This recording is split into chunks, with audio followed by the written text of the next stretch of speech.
topic of discussion is cystic hygroma. It is also called hydrocele of the neck.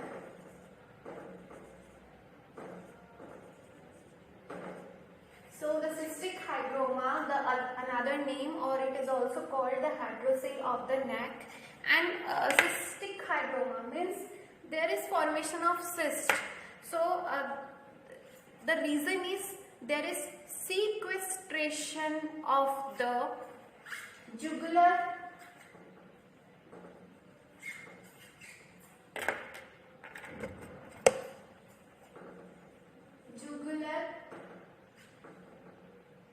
lymph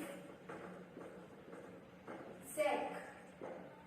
So there is sequestration of some portion of the jugular lymph sac from the lymphatic system.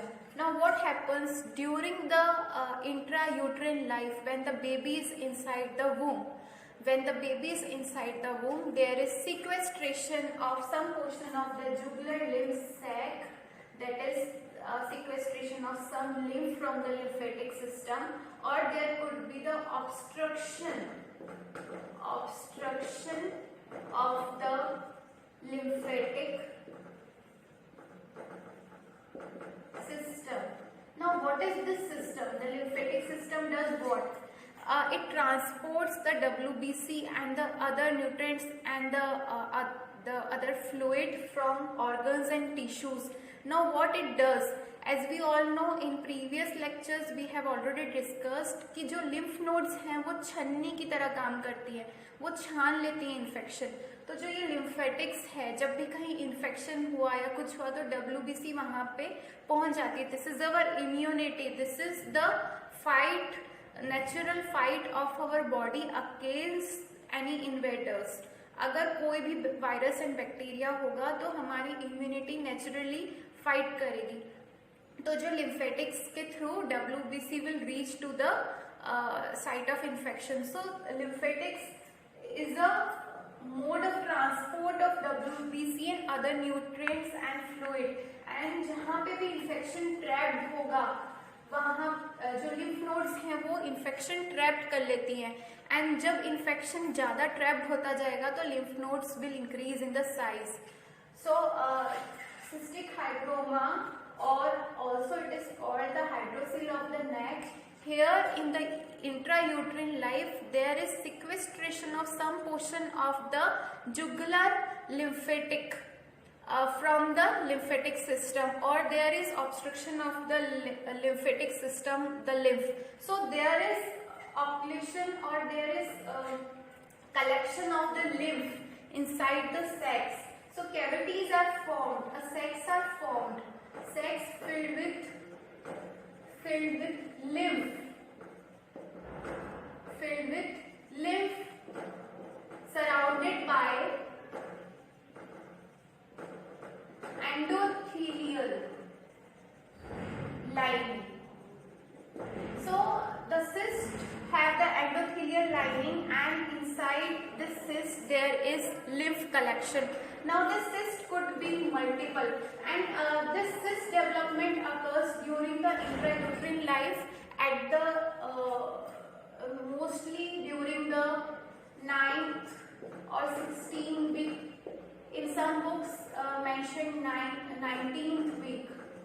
So probably during this period the cyst formation can occur. Now the common sites, the locations where this cysts are formed. So the 75% cysts are formed at the neck area, neck region, that is the posterior triangle of the neck. This is the 75% cases. Then in axilla, in tongue, cheeks, mediastinum,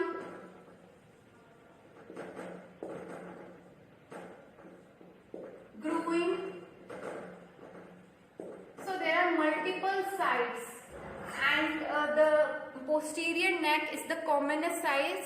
75% of this cystic hygroma occurs in the neck, called the hydrocele of the neck, and the other sites are axilla, tongue, cheeks, mediastinum, groin, and there could be the formation of multiple cysts. Now this cysts are, in clinical features, this cysts are, the cystic swellings are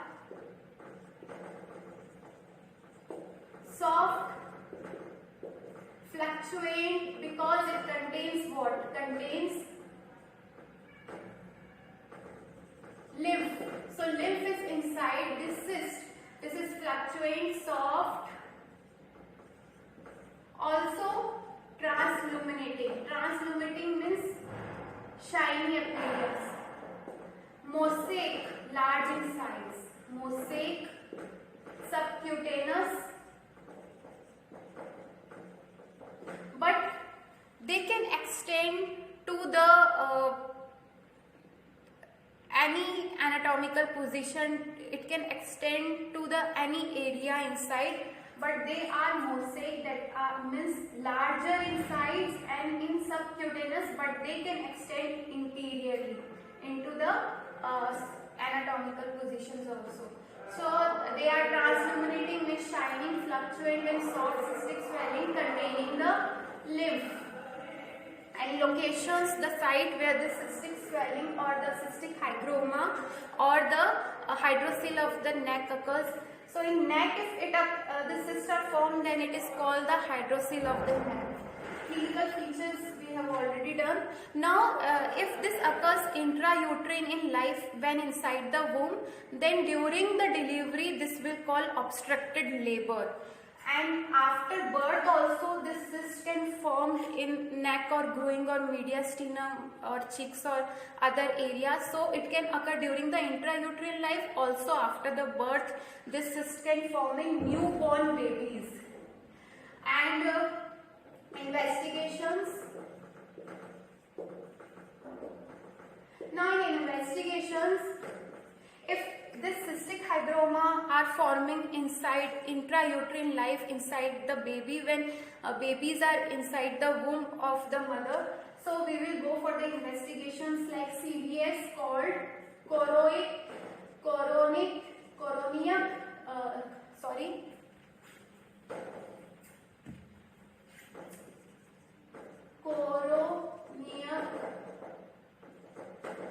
sinus,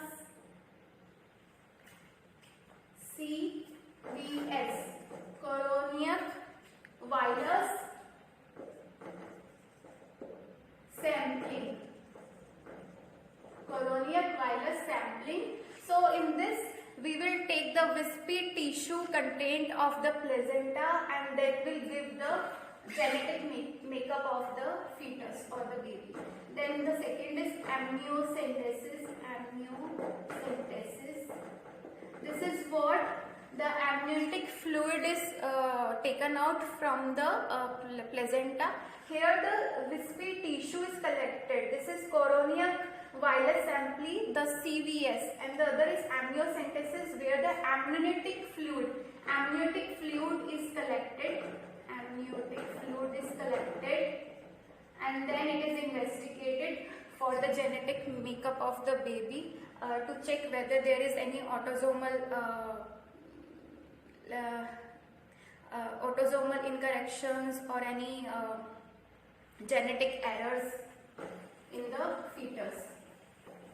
Then if this cystic hygroma occurs after the birth in the newborn babies, this was previously when the baby is inside the womb, amniocentesis and the CVS, that is coronoid villus sampling.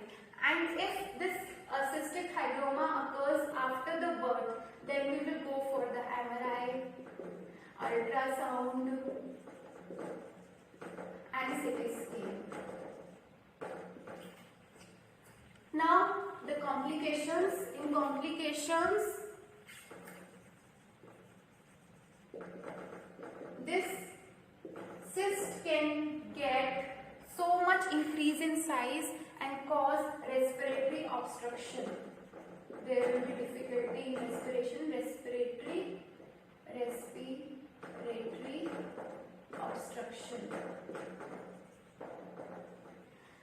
Then it can burst out. This cyst can burst out and oozes a lymph. So this cyst can burst out. Then the third complication is what? There could be formation of abscess. If their infection occurs, then there could be the formation of abscess, the collection of the pus. Now what we will do in the treatment? First, if there is respiratory obstruction, then we will first go for the aspiration, that we will take out the fluids, the lymph from the cyst, aspirations, and we will do the tracheostomy in case of respiratory obstruction. In case of abscess formation, when there is abscess formed, then we will give the antibiotics, along with we will excise or we will aspirate the pus that is collected into the abscess. So we will give the antibiotics and we will aspirate the pus or we will excise the cyst. Then if there is formation of fibrosis, if fibrosis occurs, the endothelial lining, the cover of the cyst get fibrosed and necrosis is occurring in fibrosis, then we will excise the cyst. Beside this, we will give the sclerosants. In earlier days, hot boiling water was introduced into the cyst as a sclerosants. So that was in older days, hot boiling water was used. So we will give the sclerosants.